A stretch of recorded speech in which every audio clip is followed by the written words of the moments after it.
병마와 힘겨운 싸움을 해야 하는 만성질환자들. 이들의 또 다른 고통은 바로 간병 비용이라고 하는데요. 그 비중이 치료비 못지않게 크다고 합니다. 심지어 생계 위협이 될 정도로 어려움을 겪는 경우까지 있어 이를 지원하기 위한 국가 차원의 방안이 마련돼야 한다는 지적입니다.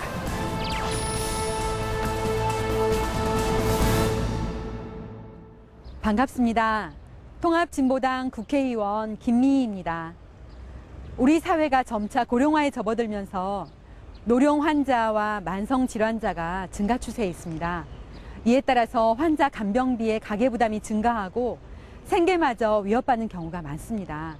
그래서 간병 서비스를 국민건강보험의 요양급여에 포함시키자고 하는 법 개정안을 제가 대표 발의했습니다.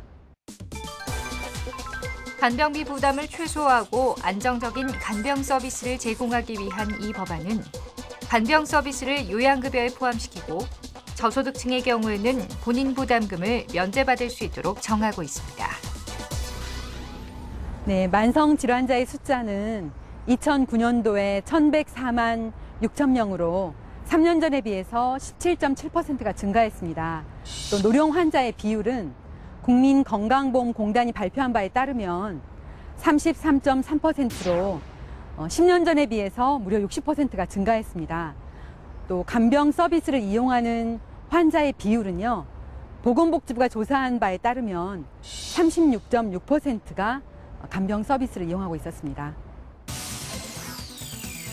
간병 서비스 이용자 중 무려 80.7%는 24시간 동안 이용하고 있어 그 비용이 만만치 않을 것으로 분석되고 있습니다.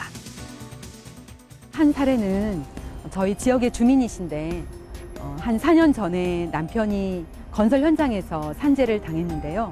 여러 가지 보험료라든가 나온다고 하지만 거기에 간병비가 들어있지 않기 때문에 본인이 모든 직장을 그만두고 남편 옆에서 4년간 살고 있거든요. 보건복지부의 발표에 따르면 80% 이상의 가정에서 월 평균 210만 원 이상을 지출한다고 나와 있습니다. 우리나라처럼 간병을 가족이나 사적으로 고용해서 하는 사례는 중국과 대만밖에 없고요. 일본 같은 경우도 1997년부터 간병 서비스를 간호사가 하게 되어 있습니다.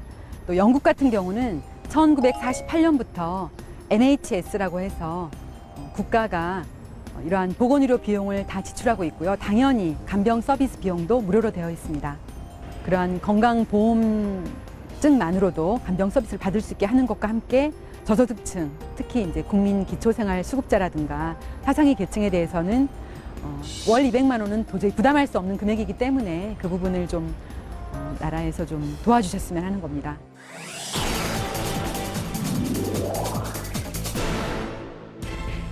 고령화 시대로 접어들면서 만성질환자와 노령 환자는 계속해서 증가하고 있는데요. 고액의 치료비뿐 아니라 간병비까지 경제적으로 큰 부담이 되고 있는 실정입니다.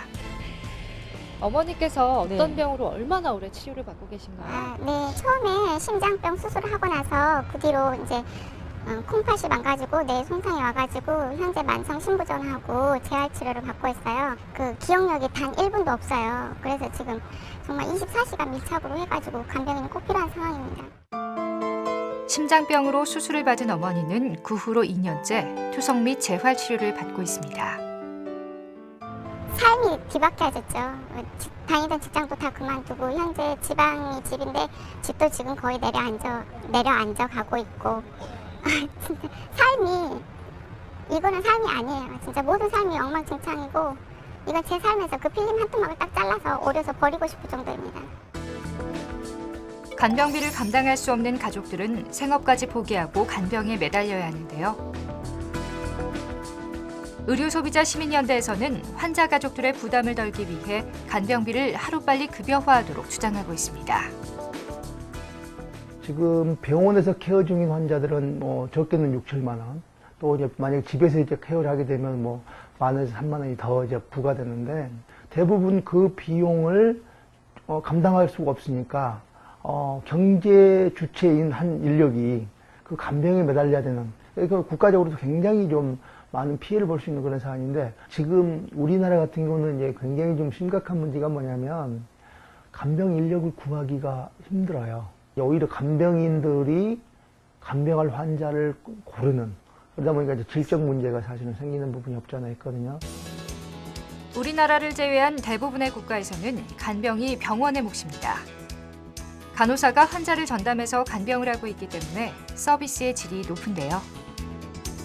서울 시내에 보호자와 간병인이 필요 없는 환자 안심병원이 문을 열었습니다. 국내에서도 그 시범 사업을 시작했습니다.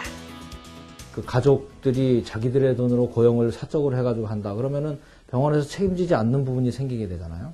그래서 여기서 생기는 많은 의료의 어떤 공백 문제도 생길 수 있고, 일단 입원을 하면 그때부터는 환자 보호자들은 면회 시간에 와서 봐야 되는 그런 상태인데, 여러 가지 문제를 야기하기 때문에 이런 상태를 해소하기 위해서 보호자가 있지 않고 병원 의료기관이 알아서 일단 입원 후에 모든 것을 해결하는 그런 형태의 병원을 보호자 없는 병원이라고 얘기합니다. 하지만 간호인력 확충에 드는 비용 때문에 우려의 목소리도 나오고 있습니다. 간호인력이 서구국가의 절반밖에 안 되는 상황에서 더군다나 안 해주던 서비스까지 간호인력이 해줄 수 있느냐? 굉장히 그 간극이 있는 거죠. 그런데 이거를 그대로 지금 그 장기간에 걸친 사업으로 놔두기에는 당장 급하다. 그래서 일단 간병인에 대한 어떤 고용 문제를 그 공적인 돈으로서 해결하는 방안을 일단 좀 믹스해서 좀 제공을 해야 되지 않겠느냐. 가게에 커다란 부담을 주고 있는 간병 비용. 국민의 간병 서비스 문제를 하루빨리 해결해야만 합니다. 네, 국민건강보험법 제44조 1항 6호에 간호와 간병으로 고치는 것입니다. 그래서 간병 서비스를 국민건강보험의 급여 서비스의 내용으로 포괄하는 것입니다. 그리고 44조 2항을 신설해서요. 기초생활수급자나 차상위 계층에 대해서 간병 서비스에 대한 본인 부담금을 면제하도록 되어 있습니다.